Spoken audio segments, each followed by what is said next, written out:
25 जुलैला या देशाच्या तरुणांनी ते करून दाखवलं जे कोणालाही जमलं नाही मागच्या 12 वर्षात।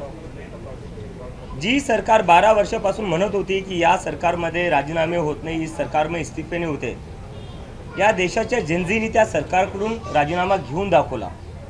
आणि नुसतं घेऊनच नाही दाखवला, सरकारला झुकवलंय, भाग पाडले राजीनामा देण्यावर। आणि ज्या सरकारपासून लोक इतक्या वर्ष घाबरलेली होती, बरेचसे लोक म्हणतात धर्मेंद्र प्रधान यांचा राजीनामा ही आमच्या आंदोलनातली सगळ्यात मोठा विजय होता। आम्हाला असं वाटतं की आमचा जो सगळ्यात मोठा विजय होता किंवा जेनझीचा जो सगळ्यात मोठा विजय होता तो फक्त राजीनामा नव्हता। या देशात जी भीती निर्माण करून ठेवली होती, दडपशाही निर्माण करून ठेवली होती या सरकारने मागच्या 10-12 वर्षात, ती भीती आता देशाच्या नागरिकातून संपलेली आहे, त्यांच्या मनातून ती भीती संपलेली आहे। आता देशाचे नागरिक रस्त्यावर येतील, सरकारला फक्त प्रश्नच नाही विचारणार, तर गरज पडली तर रस्त्यावर येतील आणि आज एकाचा राजीनामा मागितला उद्या दुसऱ्यांचे राजीनामे मागतील। तर जी भीती संपवली आहे लोकांच्या मनातली, ती या आंदोलनाची सगळ्यात मोठी अचीवमेंट आहे, सगळ्यात मोठी सक्सेस आहे। आता हे आंदोलन, बऱ्याच लोकांना प्रश्न पडला, हे आंदोलन नक्की कॉकरोच जनता पार्टी नक्की आहे काय? कॉकरोच जनता पार्टीची विचारधारा काय? तर जसं आम्ही आधीपासून सांगत आलो तो कॉकरोच जनता पार्टी ही डॉक्टर बाबासाहेब आंबेडकर, महात्मा गांधी, भारताचे पहिले पंतप्रधान पंडित जवाहरलाल नेहरू यांनी जे भारताचं स्वप्न पाहिलेलं होतं त्यांच्या विचारावर चालणारी कॉकरोच जनता पार्टी असणार आहे। आणि आमची विचारधारा तीच असणार आहे जी देशाच्या संविधानाची विचारधारा आहे। Our ideology is the same as the constitution of India. यात आमचा काहीच डिफरन्स नसणार आहे। आम्ही सेक्युलर आहे, आम्ही लोकशाहीमध्ये भरोसा ठेवतो, वी आर डेमोक्रेटिक पीपल, आणि आम्ही सोशल जस्टिससाठी कायम प्रयत्न करणार आहे। तर ही आमची विचारधारा आहे। आणि आता दुसरा जो मोठा प्रश्न पडला आहे लोकांना, पुढे काय कॉकरोच जनता पार्टीचं, पुढे कॉकरोच जनता पार्टी काय करणार आहे? तर त्यावर आम्ही जे मागच्या 2 दिवसात चर्चा केली त्याच्यानंतर आम्ही असं ठरवलं की येणाऱ्या सप्टेंबर महिन्यात कॉकरोच जनता पार्टी एक नेशन वाईड कॅम्पेन करेल। त्या कॅम्पेनचं नाव असणार आहे क्या बोलती पब्लिक। क्या बोलती पब्लिक हे आमचं नेशन वाईड कॅम्पेन असणार आहे।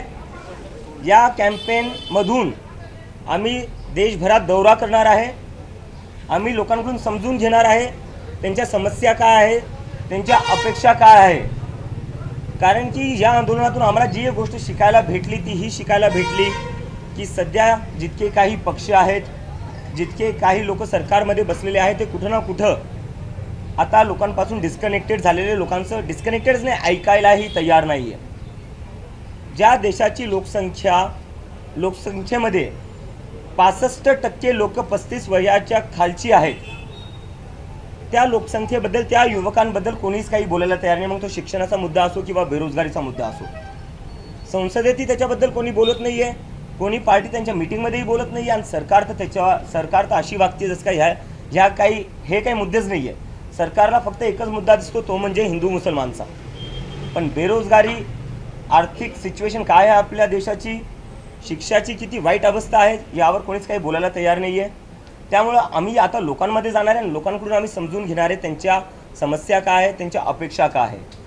आणि जे मोठे मुद्दे आहेत आमचे, ते एकंदरीत मोठे मुद्दे आमचे हे असणार की पहिला आमचा जो मुद्दा असणार आहे तो education reform.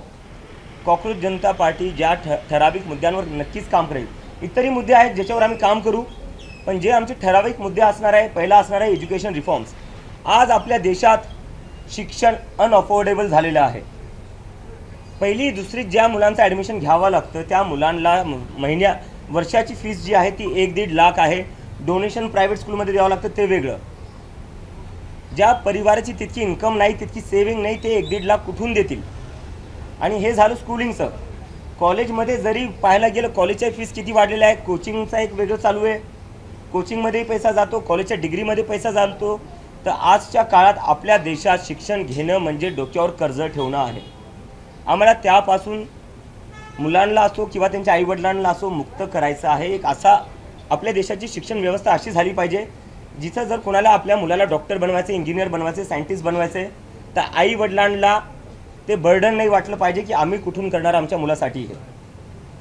Education is a fundamental right असं डॉक्टर बाबासाहेबांनी संविधानात म्हणलेलं आहे.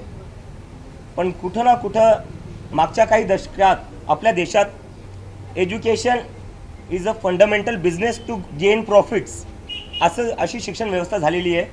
ते आपल्याला बदलायचं आहे.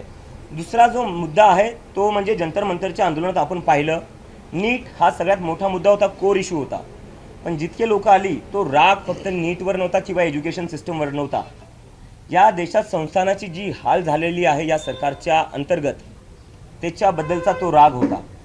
मग तो राग पक्षांविरोधात का असत नाही. सकाळी लोक म्हणतात की आम्ही निवडून कोणाला देतो, संध्याकाळी तो दुसऱ्या कोणत्या पक्षात असतो. सकाळी आम्ही वोट टाकतो एका सरकारसाठी, संध्याकाळपर्यंत दुसरी सरकार बनती आणि ते नाही झालं तर ईडी CBI पाठवून पक्ष तोडण्यात येतात आणि तिथेही मन नाही भरलं तर मग कोर्टात जाऊन पक्षही चोरून घेण्यात येतात.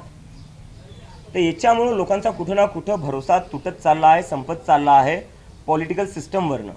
आणि दुसरं जे आहे ज्युडिशरी, देशात ज्युडिशरीबद्दलही लोकांच्या मनात खूप मोठे मोठे प्रश्नचिन्ह निर्माण झालेले आहेत. ज्या प्रकारे निर्णय येतात रुलिंग पार्टीच्या फेवरमध्ये जास्त निर्णय येतात. जेव्हा एक सामान्य माणूस न्यायालयात जातो, कोर्टात जातो, त्याला सुनवाई लवकर भेटत नाही.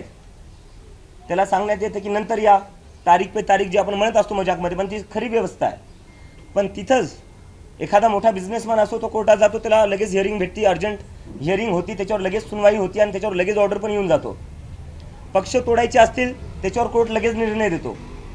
आमदारांना इकडून तिकडे करायचं असेल त्याच्यावरही कोर्ट लगेच निर्णय देतो. पण जेव्हा सामान्य नागरिकांना न्याय पाहिजे तेव्हा कोर्टाकडे वेळ नसतो.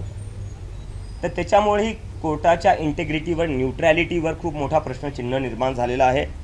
आणि दुसरं आहे, आता तुम्ही सगळे मीडियाचे साथी खूप सगळे आलेले आहेत, तुम्ही आलेले, तुमचा आम्ही खूप आदर करतो, तुम्ही ग्राउंडवरचे रिपोर्टर आहेत. पण एकंदरीत लोकांचा सगळ्यात जास्त राग जो आहे तो मीडियावर आहे. कारण की हे जे इन्स्टिट्यूशन्स आहे हे अकाउंटेबल का नाही राहिलेले. कारण की मीडियाने त्यांना प्रश्न विचारणं बंद केलेलं आहे. मीडिया आता लोकांचा आवाज राहिलेली नाही आहे. मीडिया फक्त सत्ता पक्ष जी कोणी पार्टी बसेल तिचा आवाज बनवून राहते, त्यांचं गुणगान करण्यात मीडिया राहिलेली आहे. तर मीडियाला इंडिपेंडेंट बनवणं आणि मीडियाची कुठं ना कुठं क्रेडिबिलिटी वापस आणणं हेही करणं खूप गरजेचं आहे. कारण की जोपर्यंत मीडिया इंडिपेंडेंटली वागणार नाही तोपर्यंत सरकारला अकाउंटेबल बनवणं शक्य नाही आहे. तोपर्यंत कुठलाही इन्स्टिट्यूशन असो, मग ते कोर्ट असो, इलेक्शन कमिशन असो किंवा इतर पॉलिटिकल पार्ट्या असो, त्यांना अकाउंटेबल बनवणं शक्य नाही आहे. आणि त्याच्यानंतर जो एक सगळ्यात मोठा मुद्दा असेल ज्याच्यावर कोणीच बोलायला तयार नाही आहे, जसं मी आधी सांगितलं की आपल्या देशात 60% लोक 35च्या वयाच्या खालची आहेत. आणि त्याच्यामुळं बेरोजगारीमध्ये सगळ्यात जास्त मार जे खात आहेत ते हेच लोक खात आहेत. जंतर मंतरवर फक्त स्टुडंट्स नव्हते, जंतर मंतरवर बेरोजगार लोकही खूप होते. कोणाचं स्वप्न नसतं की मी मोठा झाल्यावर स्विगीचा डिलिव्हरी बॉय झालो पाहिजे, कोणाचं स्वप्न नसतं मी मोठा झाल्यावर झोमॅटोचा डिलिव्हरी बॉय झालो. पण त्यांना ते मजबुरीमध्ये करावं लागते. कारण की आपल्या देशात जॉब ऑपॉर्च्युनिटीज नाही आहे आणि ज्या लोकांना जॉब भेटत आहेत त्याच्यात घर चालवणं शक्य नाही आहे. घर कसे चालवतील, फॅमिलीला कसं सांभाळतील, मुलांचं शिक्षण कसं करतील. तर बेरोजगारी हा खूप मोठा मुद्दा आहे. जेवढे बेरोजगार आहे त्यापैकी 80% बेरोजगार असे आहेत ज्यांच्याकडे डिग्री आहे. तर आपल्या देशाच्या तरुणांना असं वाटतंय की आज आम्ही शिकून काही चुकी केलेली आहे का.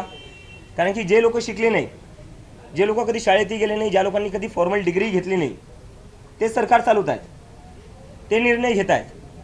पण ज्या तरुणांनी लहानपणापासून मेहनत केली, डिग्री घेतली, एक करिअर बनवायला पाहिलं, त्यांना असं वाटतं आम्ही डिग्री घेऊन चुकी केली. कारण की आमचं जे भविष्य आहे ते कोण ठरवतं आहे, अशिक्षित लोक ठरवत आहेत.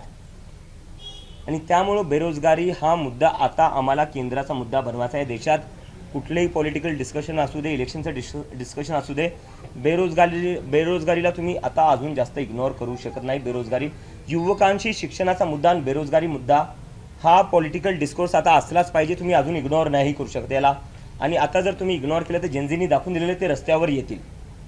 त्यानंतर जो आमचा अजून एक अजेंडा असणार आहे कॉक्रोच जनता पार्टीला पुढे घेऊन जाण्यासाठी, जे आम्ही म्हणलेले, तुम्हाला जर कोणी म्हणत असेल की कुठली एक ऑर्गनायझेशन किंवा कुठला एक व्यक्ती सगळ्या प्रॉब्लेम सॉल्व्ह करेल तर तो तुमच्याशी खोटं बोलतोय.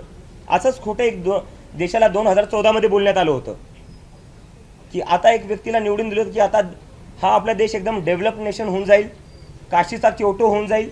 पण काशीचं काय झालं, काशीची काशी झालेली आहे. तर ते आपण पाहिलेलं आहे आता. त्यामुळे आम्ही ती चुकी करणार नाही. आम्हाला माहिती आहे कुठलीही एक संस्था किंवा कुठलीही एक ऑर्गनायझेशन, कुठलाही एक व्यक्ती सगळ्या प्रॉब्लेम सॉल्व्ह करू नाही शकत. त्यामुळे आम्ही ते कुठंच क्लेम करणार नाही. आम्ही जे करणार आहे की ज्या ज्या लोकांनी आम्हाला जंतर मंतरवर समर्थन दिलं, जेवढे ऑर्गनायझेशन्स आले, जेवढे NGOज आले, जेवढे सोशल ॲक्टिव्हिस्ट आले, सिव्हिल सोसायटीज आले, त्या सगळ्यांशी आम्ही एक कोएलिशन बिल्डिंग करणार आहे. कारण की आम्हाला एक वाटतं आता आपल्या देशाला गरज आहे सगळ्यांनी त्यांच्या पॉलिटिकल आयडिओलॉजीजच्या वरती उठून, त्यांच्या दुसऱ्या काही आयडिओलॉजी असतील त्याच्यावरती उठून नागरिक म्हणून एकत्र येऊन देशात सुधार आणायची गरज आहे. ते हे आमचा एक मोठा अजेंडा आहे येणाऱ्या काळासाठी.